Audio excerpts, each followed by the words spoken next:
नमस्कार किसान भाइयों, मैं पुरुषोत्तम कुमार फिर से हाजिर हूँ आपके अपने YouTube चैनल किसानों की पाठशाला में।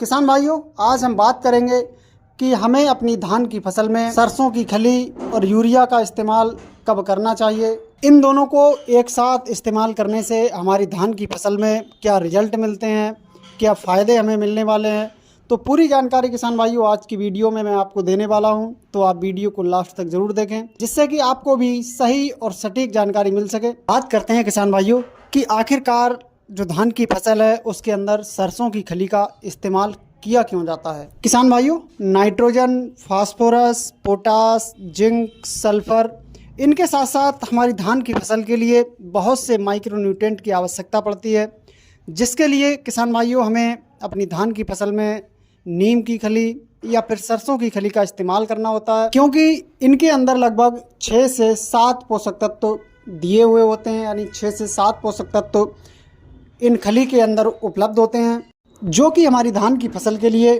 काफ़ी महत्वपूर्ण होते हैं।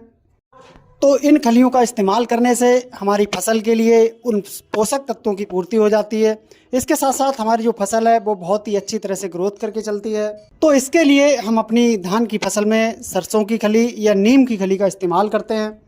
बात करें किसान भाइयों, सरसों की खली या नीम की खली को इस्तेमाल कितनी मात्रा में करना है, तो इसके लिए किसान भाइयों आपको 5 से 6 किलोग्राम प्रति एकड़ के हिसाब से आपको नीम की खली या सरसों की खली लेनी है।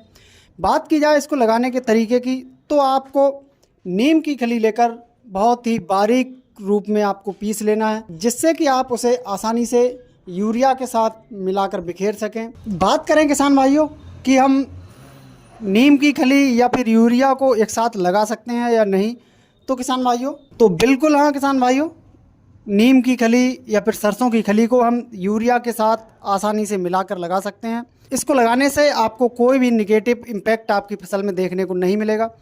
किसान भाइयों, जब भी आप नीम की खली या सरसों की खली का इस्तेमाल अपनी धान की फसल में करते हैं तो आपकी फसल बहुत ही अच्छी तरह से ग्रोथ करके चलती है। आपकी फसल में पीलापन की समस्या देखने को नहीं मिलती है और आपकी फसल में जो कल्लों की संख्या है उसमें भी आपको बढ़ोतरी देखने को मिलती है।